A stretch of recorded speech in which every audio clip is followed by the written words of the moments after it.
থামছে না নিঝুম দ্বীপের সোনালী সম্ভাবনা। প্রাকৃতিক সৌন্দর্য, পাখপাখালির কিচিরমিচির শব্দ আর সমুদ্রের গর্জন উপভোগ করার মতো আরও অনেক কিছু থাকলেও প্রচারণার অভাবে এগুলো রয়ে গেছে লোকচক্ষুর অন্তরালে।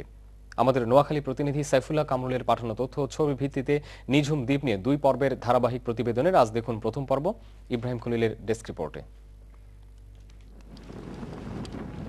নোয়াখালী জেলার বঙ্গোপসাগরের বুক চিরে জেগে ওঠা অপর সম্পদের সম্ভাবনাময় দ্বীপের নাম নিঝুম দ্বীপ। দলবদ্ধভাবে হরিণের ছুটে চলা, প্রকৃতির সাথে মিশে সমুদ্রের গর্জন শুনতে দেশ বিদেশের হাজারো মানুষ ছুটে আসেন এই দ্বীপে।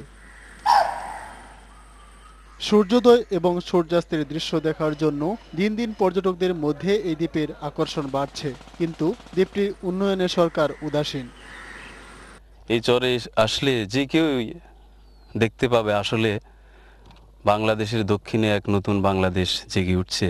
কিন্তু এই দক্ষিণাঞ্চলের জেগে ওঠা চর নিয়ে আমাদের যে অর্থনৈতিক সম্ভাবনা রয়েছে, সেই সম্ভাবনাকে কাজে লাগানো দরকার। এখানে সরকারিভাবে যদি আবাসন ব্যবস্থা, থাকার ব্যবস্থা হতো তাহলে আরো সুন্দর হতো। নোয়াখালীর হাতিয়া উপজেলার 60 মাইল দক্ষিণে অবস্থিত 63 বর্গমাইল আয়তনের এই দ্বীপ। নিঝুম দ্বীপের পাশে জেগে উঠছে আরো ছোট ছোট অনেক দ্বীপ। 1974 সালে নিঝুম দ্বীপকে পর্যটন কেন্দ্র হিসেবে গড়ে তোলার পদক্ষেপ নেন সরকার। কাগজে কলমে উন্নয়নের কথা লেখা থাকলেও বাস্তবে কতটুকু হয়েছে সেটুকু শোনা যাক পর্যটকদের কাছ থেকেই। যারা পর্যটক হিসাবে যদি আসতে চায় তাইলে তার ফ্যাসিলিটিসগুলো প্রয়োজন। এইখানে যেমন নামার সাথে সাথে এইখান থেকে যে জায়গায় থাকবে সেইখানের যথেষ্ট ফ্যাসিলিটিস আছে কিনা এবং আসা যাওয়ার এই যে ট্রান্সপোর্ট ফ্যাসিলিটি এগুলাও বাড়ানো দরকার। গভীর বনে আবৃত আর বৃত্তাকার 12 কিলোমিটার সি বিচ সমৃদ্ধ নিঝুম দ্বীপ।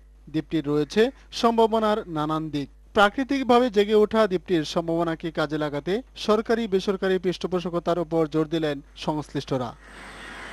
ইব্রাহিম খলিল, দিগন্ত নিউজ ডেস্ক।